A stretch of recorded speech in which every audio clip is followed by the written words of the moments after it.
Hi guys, what's up? It's Spessy here, and this is the TLG Meta Report. I'm buzzing to bring it to you. If you're excited, like the video, subscribe to the channel for more daily Gwent content, and check me out on my Twitch channel as well, where I do stream pretty much every single day, some high-level gameplay with some questionable decks, but we try and have some fun as well.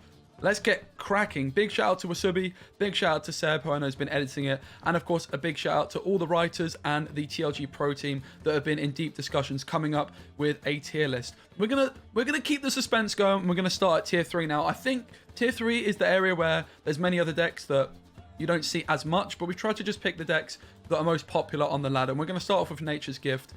This is a non-devotion Nature's Gift. Previously, you just expect to see Nature's Gift playing devotion, with cards like Ethne being a big payoff. However, Red Dream, I know, has had a lot of success with a non-devotion gift list, and we also saw quite a few people in the top 16 qualifiers playing it.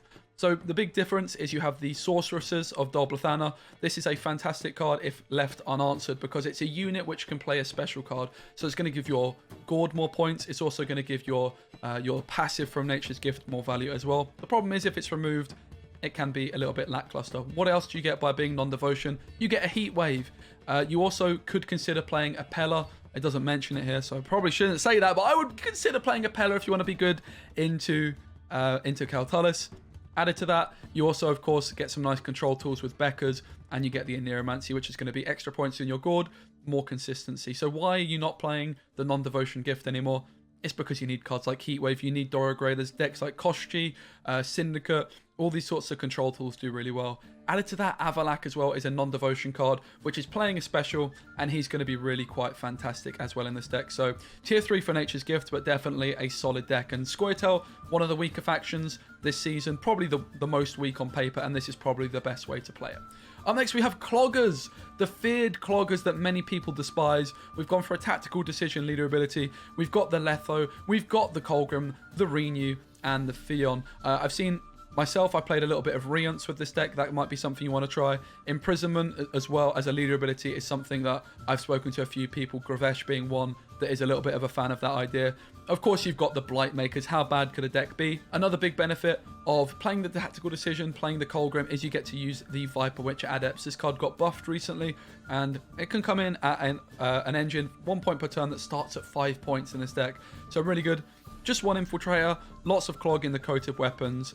You guys know how Colgrim works, and maybe it's going to get a nerf in future seasons because it can be very, very oppressive indeed. Tier 2. It's time to move on to Tier 2. What are we going to see in Tier 2? Well, quite a lot of decks. We're going to start off at 3.75 stars with Kaltalis.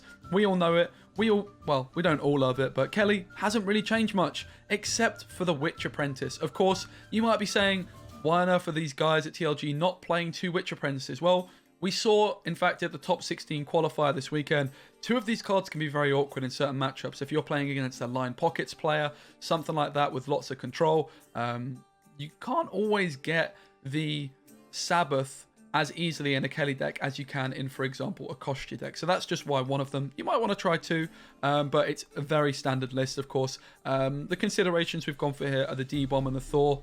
It's pretty good into decks like Nilfgaard, which are pretty popular at the moment, but obviously Nilfgaard just got so much more juice that, yeah, Kelly's kind of still good. Not the best monsters deck in our opinion, though.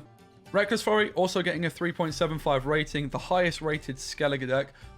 You might have seen at Gwent Masters, a lot of people were playing the Vesemir version of this deck. So why has that suddenly disappeared? There's a few reasons. One big reason is the Greatsword with the Megascope combo. A lot of people do play 2 Greatswords. I believe this list is based off what Payabol brought to the top 16 qualifiers. And another big reason as well is this Avalak card. It's just another high-end card that you gain access to. You play the discard package instead.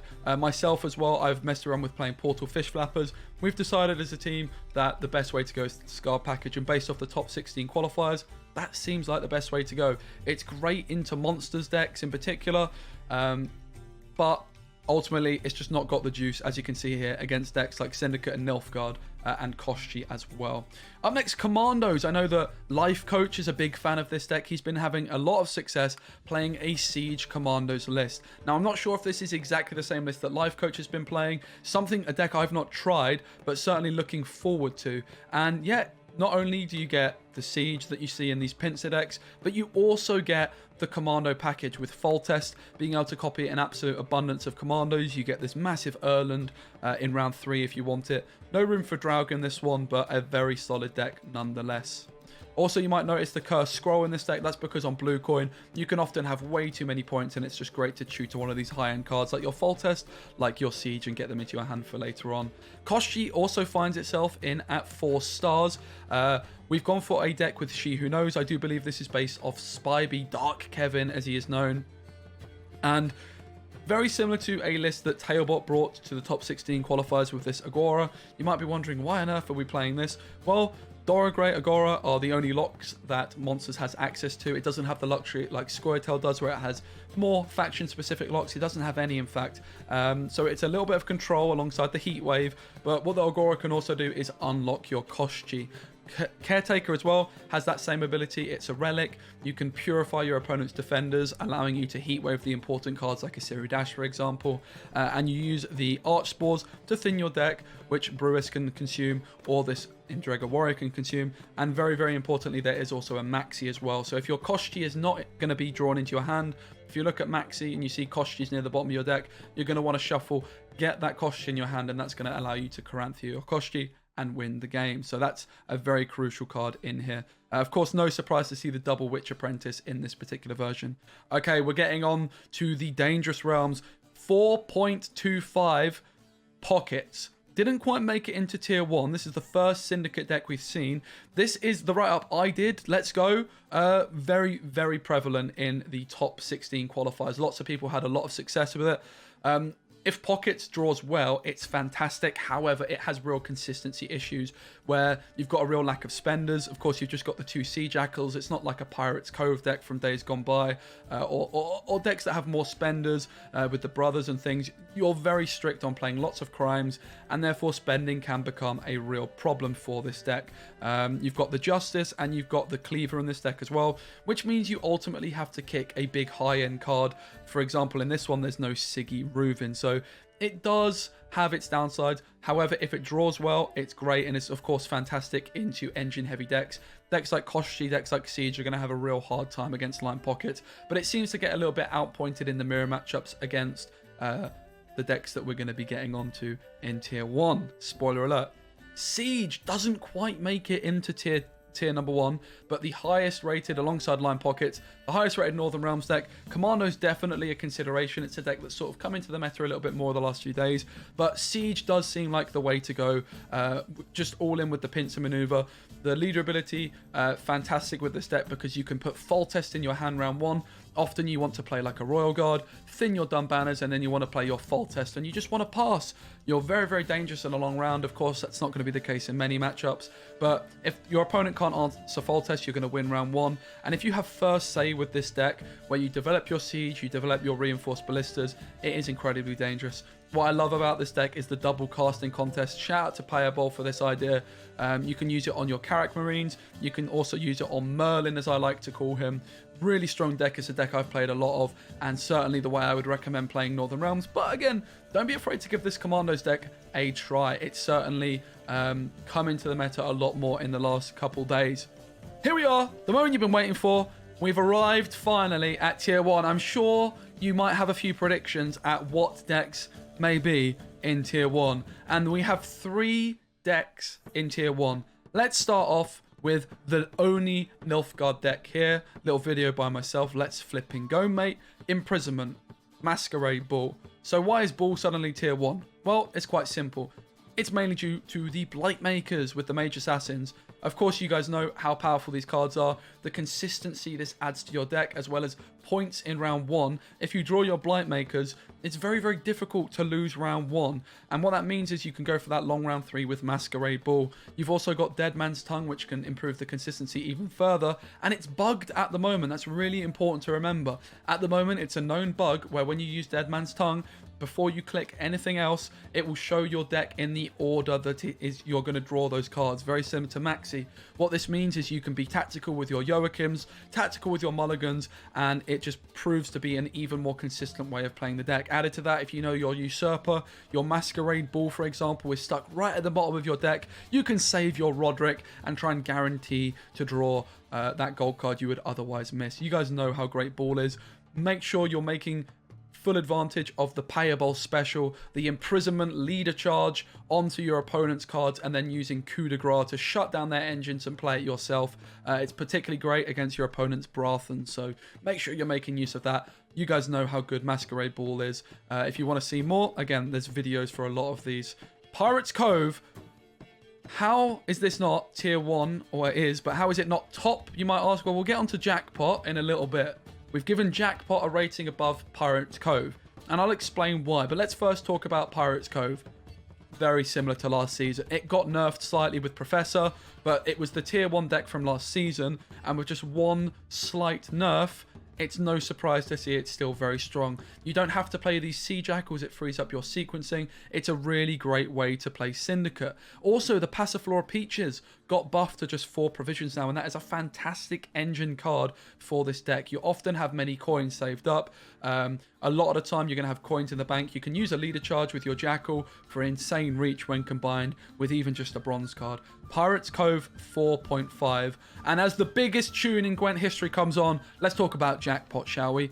Jackpot, the top deck of the meta, 4.75 stars. So why is Jackpot suddenly better than Pirates Cove? Jackpot was given a passive ability, which means you basically cannot overprofit. The only ways you can overprofit are with crime cards or with a scenario, because if you overprofit with a card, for example, Siggy Ruvin, he's going to boost himself by the amount of coins excess. Okay, so let's say you've got Siggy 9 and you've got 8 coins. He's going to obviously boost. You're going to gain 1 coin. I made it complicated, and then you're going to get 8 points. If you've got Siggy 10 and you've got 0 coins, you're going to get 9 coins, and instead of waste that 1 coin you otherwise would, he's going to boost himself. So why is this broken? Well, Syndicate is kind of designed in a way where overprofiting is a real issue. You have to change your sequencing in order to avoid overprofiting and manage your coins. And it also, of course, increases the skill gap within the faction. When you remove that, not only does it lower the skill gap of the deck, because you can just sort of play cards and not really think as much as you otherwise would, it frees up your sequencing, but also there's certain cards that just become incredibly strong with this passive ability. A key example is Siggy Ruvin. You can play Siggy 10 and you get value from that. And the biggest offender of what makes Jackpot so good is this card down here, Cesar. Before, he would have a cap and you could use him on Siggy, and then you can have a card to the right of him as well, Siggy to the left, another card to the right, and you would still only ever get 9 coins. But now with Jackpot, that's not the case. You're going to get the 9 or 10, in fact, coins from Siggy, because it is Siggy 10, and then you might get the 4 coins from Jack as well. So the deck just becomes ridiculous with this Cesar, because you think Siggy's good in this deck, while Cesar is even more broken. So that's just an example of some of the things you can do with this deck. Now, this, I believe, is based on the payable list that he brought to the top 16, which he qualified from, and it's using Passiflora. So the Passiflora is in the deck because the Peaches were buffed recently. You've got the Street Urchins. You might also want to consider playing Beggars, which I'm playing in my version. Lots of very cheap blind eyes where you can trigger your Passiflora. Now, bear in mind, you can overprofit with both Fistex and the Passiflora, because they cannot boost themselves by the excess coin gains because they're not units. So what you want to do with the Passiflora is you often want to play Passiflora, and then you want Adriano to be the card which triggers the first chapter from the Masquerade, from the Passiflora, because he's going to spend a big chunk of your coins, and otherwise you're going to often run into overprofiting issues. We've got Freak Show in the deck. Fantastic against engine-heavy decks, Siege Northern Realms being one that's very prevalent on the ladder. Kalkstein is going to be your new favourite geezer whenever you queue Nilfgaard. And believe me, you will be queuing some Nilfgaard. So Jackpot is the top deck in the meta. Guys, do not forget, if you want to see any of these and you want to import them into your Gwent library, you can do so. Click the link in the description, like the video if you enjoyed it, and comment down below. Do you agree? Is there anything you disagree with? Are you somebody that thinks that cloggers should be in tier 1? Are you somebody that thinks Northern Realms Mill deserved a spot on the Gwent meta report? That video's on my channel if you want to see it. But you get the gist. Let me know in the comments. Let's have a fun discussion. What would you have done differently in this meta report? But don't forget, many fantastic players all collaborated in coming to these conclusions. And as the meta develops, the meta might change. So make sure you keep checking back on the meta report to see if anything does change. Thanks for watching. I've been Speci. See you on the next video, mate. Deuces.